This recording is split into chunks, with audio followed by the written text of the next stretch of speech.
You're listening to the Never Heard of It podcast, a Night Shift Radio original. Every week we bring you the good, the bad, the weird, and lesser known streaming movies. Hit subscribe for new episodes every Thursday and Sunday. So, you know how there's been food competition shows for forever? I mean, Food Network has been known for a number of them, and I love them, always loved them. Chopped, Cutthroat Kitchen, loved Next Food Network star, big fan of that. And even you think of like Hell's Kitchen, which we've been watching the current season. I never watched before. We've been following the current season, and I'm hooked. All right. Stuff like that. Mostly the big kind of high budget, high production value drama, reality TV style cooking competitions. But there are, I've been finding, I guess thanks to my own personal Tom the algorithm, been finding more and more kind of like indie cooking battle shows. Okay. And there's something really fascinating about there being lower budget, kind of grittier, like almost like sometimes it almost feels like they're like fully guerrilla, like they set up shop someplace where they shouldn't have and did the thing and they got the fuck out. And we recently stumbled across a couple with kind of a very similar vibes. There was one called Midnight Feast that is set in New York City, specifically set in the Chelsea market. Okay. And they go in after hours, and they start it with 3 chefs, and they go and like shop the market and come back. They do the first round, and whoever doesn't make the cut the first round has to pony up the money for what the grocery spend. They have a $500 max buy-in, and if you get eliminated, you pay for your first round of groceries. Then the 2 chefs remaining go back. They can spend up to the remaining, up to $500 of their original buy-in.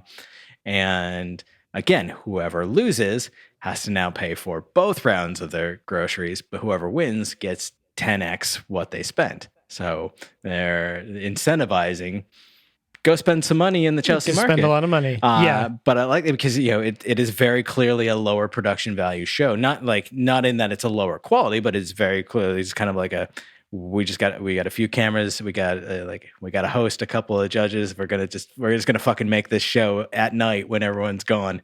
And, really kind of interesting. We watched the entirety of that.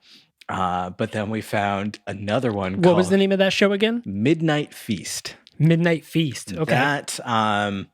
That I think is on, that one's on Hulu. And the reason I remember that is because for some reason right now, my Hulu app is glitching. And every time I open the app, it just tries to autoplay that show. Oh, nice.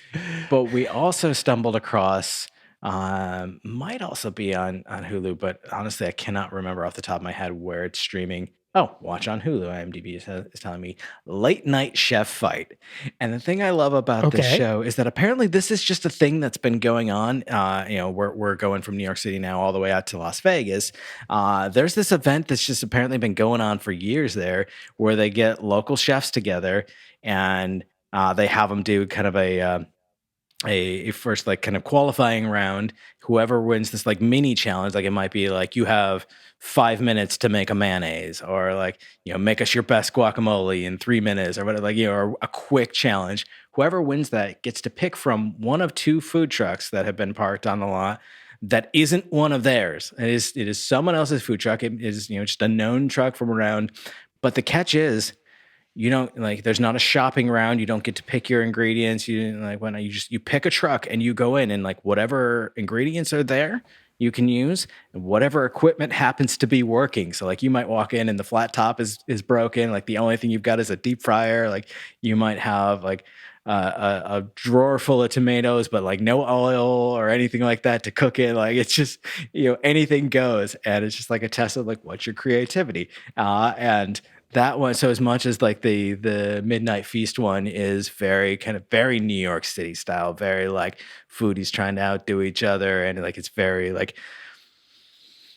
professional, I'll put it in quotes. The Late Night Chef Fight one is like flashy, and like one of the judges is just like this like massive like shaved bald head, tattoos everywhere dude that's just like, look at these mystery ingredients, y'all.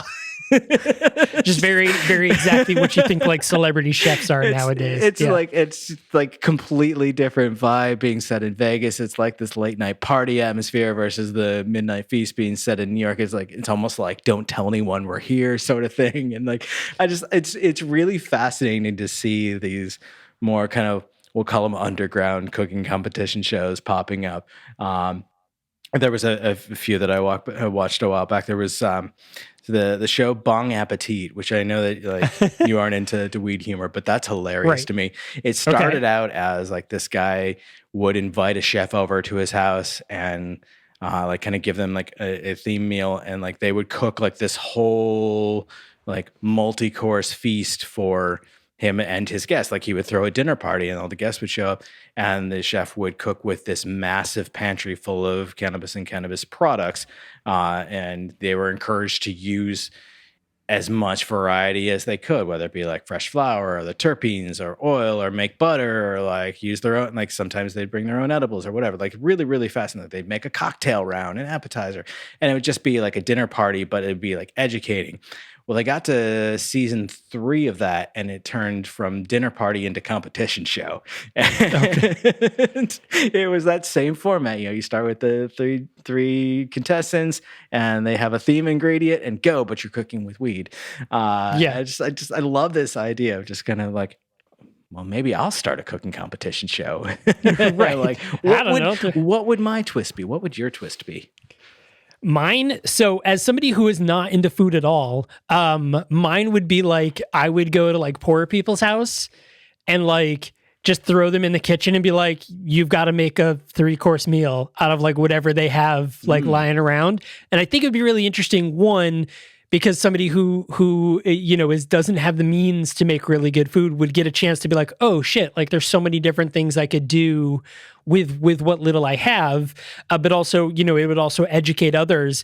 But also I just think it would be really interesting for people to go in and be like, you have 6 boxes of mac and cheese and that's it. Do you eat other food? Like, 'cause like if they went into like my cupboards, they would see like mac and cheese and ramen noodles and be like, my dude, this is way too much carbohydrates and sodium. What are you doing with your life? Like, and like you also have a half-eaten box of Lucky Charms. Like, what are you surviving? That's Like, what are you doing? That's a great point, though, and like kind of like elevated pantry clean out. And Yeah. Yeah. honestly that's a big part of my cooking style. And I think like, listen, I have no illusions that I would win a cooking competition at all, but like I watch a Chopped where they have Sure. the mystery basket of ingredients. Like you have to incorporate these ingredients and make a meal out of it. That's a lot of times how I approach cooking. I'm like, literally, what the fuck do I have in my mystery basket? By which I mean my pantry and refrigerator. What can I make out of these? And like, I love that notion of just like testing your creativity. And like, yeah, like I mean, I could just make spaghetti and jarred sauce, or like, okay, I've got some sweet potato. I apparently have one sprig of fresh sage left. So, okay, I'll use that. And I'm like, oh, I've got some canned tomato. Maybe I can make like, what can I make out of this? And Yeah. like extending that notion to like teaching people how to elevate their pantries. That I like that. That's a good idea. It'd be interesting, right? Copyright for anyone. Call me. I'll produce that show. I'll produce the hell out of it. Actually, no. I'll just have her do it because I can't. I'll do it. You know what? You've got the idea. You go off and do that because I'm gonna be like, I don't know, like I know nothing about food. I have zero interest in it. I would not be good at it. There's a part of me that really badly wants to judge a cooking competition show, Yeah. partly because I love to eat, and partly because I have taught myself over several years of watching these shows how to think about and describe food more than just, yeah, that's good. Yeah. And like, that's a skill that I try to practice, and I think it would be fun to put it to use. In fact, we did several jobs ago. We had was it a salsa cook-off or a guacamole cook? And we had a competition to make either salsa or guac, or maybe both. and myself and one of the other people that I worked with ended up being the judges, and like we ended up sitting and like tasting them and I think like I remember this. comparing specific notes. Like, oh, I really like how this one like brings out the acidity, and like you've got some really great heat coming from your chilies here, but like you were kind of lacking on, and just like talking about like a food critic might, and that was really fun, and I want to do more of that. But also, I'm afraid to be a cooking competition judge because there's a lot of stuff that like I'm a very open minded eater, but there's a lot of stuff that I know definitively I don't like that comes up a lot in these shows. Mushrooms being a big one, and I mean, fuck mushrooms, and like how can people see things like Girl with All the Gifts and The Last of Us and still think, you know what I want in me? Fungus. Fungus. That's right. Yeah. So my other, I'm with you on the mushrooms and onions, and that's in a lot of foods, and I don't like either of those. So my other one is you take the top chefs in the world right now. You get 3 of them, and you put them in high-end kitchens, like we're talking high-end ingredients, like, like food culture ingredients, but the judges are 8-year-olds. That's where you put them in. So they have to try to win over 8-year-olds, but they've got like fucking truffle butter and shit like that. They're like, how do but I got to make it so an 8-year-old would love it. Oh my God. That's the cooking show. Like you see a Gordon Ramsay being like, or I guess somebody a little more higher up, I guess. But that's an absolutely brilliant idea, though, especially because we've seen kind of the opposite side of that, where we've seen like cooking competitions featuring young kids as the cooks, as the cooks being judged by adults, and I think that's really interesting because you see people who would normally be like just ripping into a professional chef for like a mistake that they made, being very gentle and like parental and like an educator to children making the same mistakes. And I really love that approach, and sometimes wish that like we would see more of that in the shows with the adults. Like I love when the judges are like, I see what you're going for. Here's what I would have done. Here's where maybe you missed the mark. And they're kind about it. Think like, the British baking show versus, Hell's Kitchen being a great example. And even like Ramsay, didn't we, I think we talked about this last week. We talked about this playing last a character. Week. Yeah. Oh, totally. I don't know which character he's playing, but he's playing a character. I just think the kid part would be interesting because kids are picky in really weird ways. Like my daughter would like not eat foods because it felt weird in her mouth. Oh yeah. Like she would be like, I don't like the look of it, I'm not going to eat it. Or like, she wouldn't eat ground beef because she didn't like the texture of ground beef. Like she, even now, like she won't eat noodles unless they're kind of crunchy. Like she doesn't like regularly cooked, like she likes them more al dente. She doesn't like cooked noodles. She likes them a little crunchy. So I have to like undercook spaghetti and stuff like that because she doesn't like it when it's just full on noodles. So, but like that's such a kid thing, right? Like that is a very, I know adults have this as well because al dente is a style. Yeah. But like that's like her mentality about like all things, including like ramen noodles and stuff like that. So like having a judge, being like, yeah, but this is how you make it. Yeah. And the kid being like, well, I don't like it. And just be like, just seeing them be like, that's how you do it though. And the kid being like, great, I don't like it. I think that would be really interesting. I think kids need to be in charge of more things like that because I think it would shift a lot of the mindset. Oh my God, you get them serving like a perfectly like medium rare rack of lamb. And the kid's like, it's not cooked. It's not cooked. Like, you know what? Can I have ketchup? You're fucking right. I'm like an 8-year-old being like, can I have ketchup with this like prime cut rib? They'll be like, you just see their minds be like, I guess so. The smart chefs would be like preparing like thoughtful but like still kid-friendly condiments to go along with their meals. Totally. Like anticipating like that. Like I'm going to serve it as is, but like if you choose on the side we have and ketchup and A1 and like yeah. Oh, 100%. And that's how it should be. Yeah. So speaking of kids being in charge of things, there's a brand new series on Netflix, which is more than likely to be canceled because that's how things happen nowadays. You're not wrong. But so there's a brand new show on Netflix called Lockwood Co. Oh. And it's actually, I watched the whole series, and at first I thought this was a young adult kids show. Like I thought this would be geared more towards kids, and then like in episode 3 they dropped the F-bomb, and I was like, oh, I don't even know who this show is for anymore. It was very interesting. So it's basically an event happens. They call it the problem, I think is what they refer to it as. So the problem happens where all of a sudden ghosts are now all over the place. Ghosts are haunting the whole world, but the only people that can sense and see them are children, basically anyone under like the age of 18-ish. So certain people, so certain kids get the sense.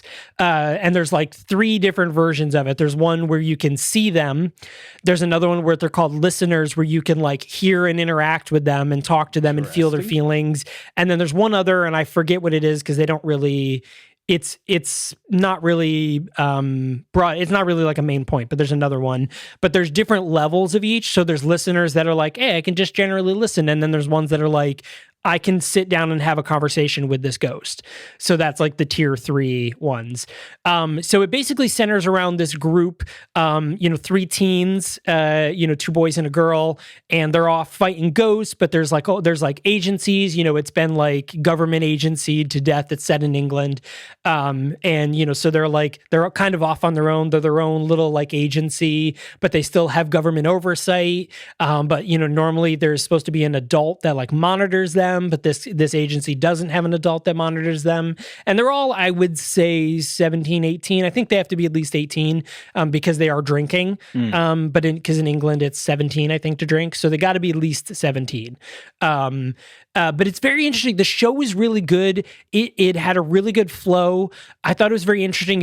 It wasn't cheesy. Like I expected it to be young adult and like kid friendly, but it's not really. But you still could have a child, like you still could have like a 12-year-old watch this and be like, yes, fuck yes, this is a great show. Like a 12-year-old could still enjoy this, but me as a 41-year-old who's really more like an 18-year-old girl, also really enjoyed it. I thought it was really interesting. I love the idea that the kids are the only ones that can see the ghosts. I love the idea they have to haunt them. There's a lot of like, supernatural type things like, they're, ghosts are afraid of iron. You have to cover them in steel. Like there's the sort of like mythos about it.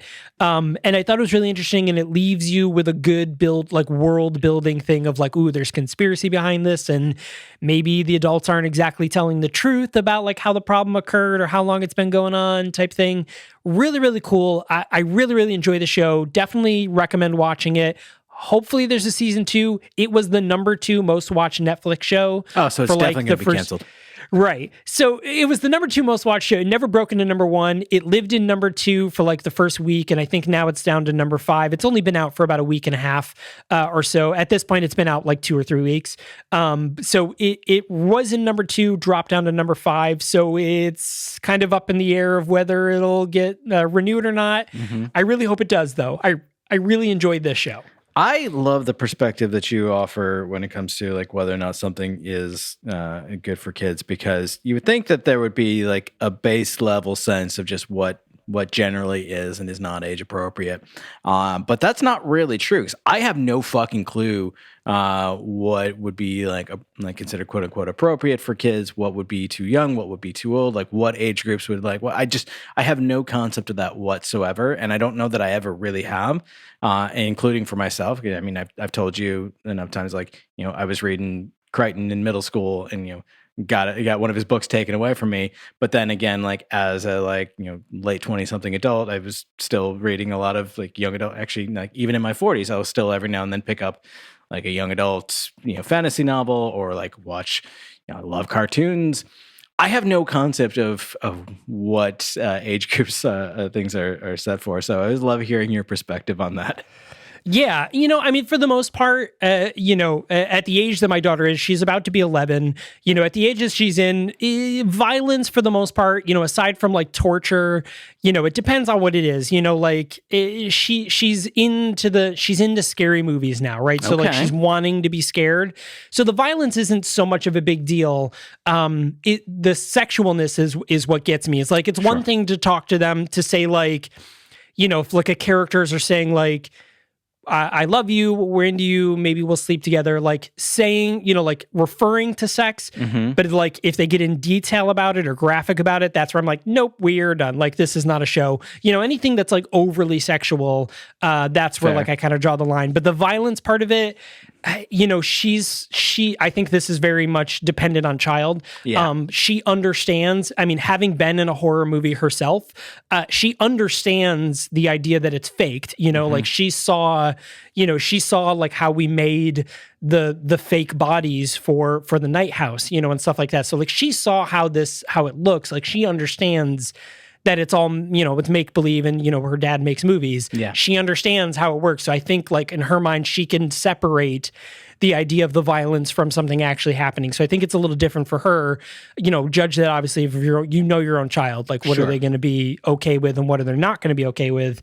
So I think judge it for that. But to me, it's anything like overtly sexual, or like objectifying. I'm like, nope. Sure. Like we'll hold on to that until you're like 18, 16, like when you're a little, you can understand it a little more, but right now, no, you're too young for that kind of stuff. Right on. So that's kind of where I feel about that. But Lockwood Co, great. No sexual stuff at all. Not even really a lot of romance, but there's like the overhead, like will they, won't they? But it's never like a driving point of the, it's not like annoying about it. Sure. And the scary parts, not really that scary, but there was some cool, like, ooh, I could see where this would be scary moments. So yeah, a little, very, very cool. Like that. But another new show just dropped on Apple TV, which I think you will really like this show. It's a show called Shrinking. Oh, yes. I've been seeing ads for this a lot. So it stars Jason Segel, Harrison Ford, and Jessica Williams, who I love Jessica Williams. There was brief talk where Jessica Williams might have been the new Doctor back when they were announcing Jodie Whittaker. She was somebody that people were talking about, and it was going to be a big deal because she's American. But she was in a really, really great show called a movie called The Incredible Jessica James. Highly recommend it. Fantastic. She was also in Fantastic Beasts.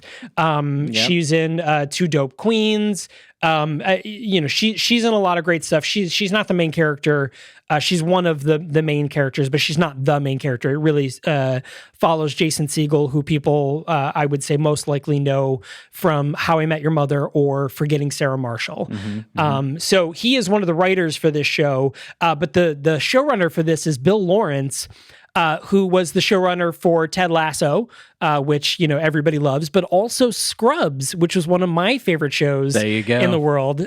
He was the showrunner of that. So as of recording this episode, 3 episodes of Shrinking were out. I think this is a great, great show. It has that sort of like hit you in the emotions moments that like Scrubs and Ted Lasso is known for. And it has the comedy moments that I think Ted Lasso and Scrubs is known for, but I think it's a little more on the drama side, I guess a little more on the emotion side, not really drama, but a little more on the emotion side than it is on the comedy side, but the comedy moments hit really well. Harrison Ford's character, he plays the head of a therapy practice, and of which Gabby, played by Jessica Williams, and Jimmy, played by Jason Segel, work for him. They are all therapists in this practice. And Harrison Ford's in it. He's great. He plays a character who is in the early stages of Parkinson's. So like there's that like looming thing. But his character is very Harrison Ford, where he's very like no bullshit, like call you into his office and like yell at you type thing. It is very Harrison Ford, but it's just a great show, and they're short. The episodes are only like 37 minutes long. They're nice little bites. But I think it's really great. And I think, Jason Segel plays very much a Jason Segel character, where he's kind of like a big doofus, but like, he's smart anyways. He kind of reminds me of his character in Forgetting Sarah Marshall. It's kind of like that character. So without seeing this, I don't know, and I assume it probably isn't fair to make any kind of direct comparison, but I think it's really fascinating how like Apple TV previously had a show called The Shrink Next Door, about a psychiatrist, a therapist, who is played by a youngerish, fairly well-known actor, in this case, Paul Rudd, and a patient played by a somewhat older but also very well-known actor, okay, not quite as old as Harrison Ford though, Will Ferrell, with a stellar supporting performance by Catherine Hahn. And I'm curious if you've first of all, did you watch The Shrink Next Door? I didn't, but Okay. it was one of those ones where I wanted to, but I think at the time that it came out, I didn't have That's right, Apple you TV didn't. Plus, so I missed its initial promotional run. So what I would be really curious to see is if you end up watching Shrink Next Door, if you have any thoughts on like how do they compare? Like, is it a case where like it feels like maybe someone got wind of another project similarly and like they're like, we can do this too, like happens in the movies all the time? Does it feel like totally coincidental? Is it completely different? And just like the theme of there being a therapist and a patient happens to be in common. I'd be super curious to hear if there's any kind of, obviously not like overlap, but any kind of like commonality to them. Yeah, I definitely want to. I definitely will give that a shot. But I'm about to blow your mind. Oh. Paul Rudd and Will Ferrell are only a year and a half apart in age. Actually, I think I knew that. Yeah. It's just fascinating because Paul Rudd doesn't age and Will Ferrell is aging appropriately. Right, right. And that's exactly what it is. Yeah, and that's exactly what's happening in that scenario. Yeah.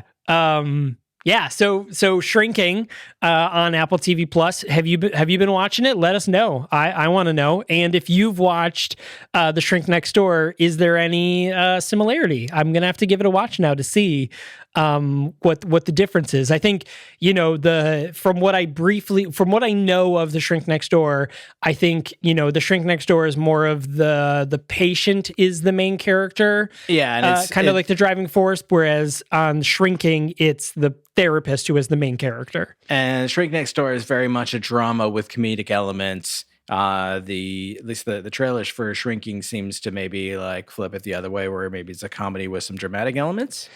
I think that was it's. I mean, only 3 episodes in. So yes, it definitely feels more on the comedy side than it does on the drama side. But I mean, there is some serious moments. I did it. Yes. So I think yes, it leans more towards the comedy side, but I think the drama moments are there. The emotional hits are there. Interesting. Yeah, which is pretty interesting. So, we talked about guerrilla style cooking shows. Yeah. Lockwood Co on Netflix and Shrinking on Apple TV Plus. Hey, what are you watching? Let us know. Mm-hmm. You could do that. If you're watching us on YouTube, hey, hit subscribe, do the thing. Drop us a comment. What's something you're watching recently that we should be watching? We would love to know what's out there and what we should, maybe that we've never heard of or something that we just have not talked about and should.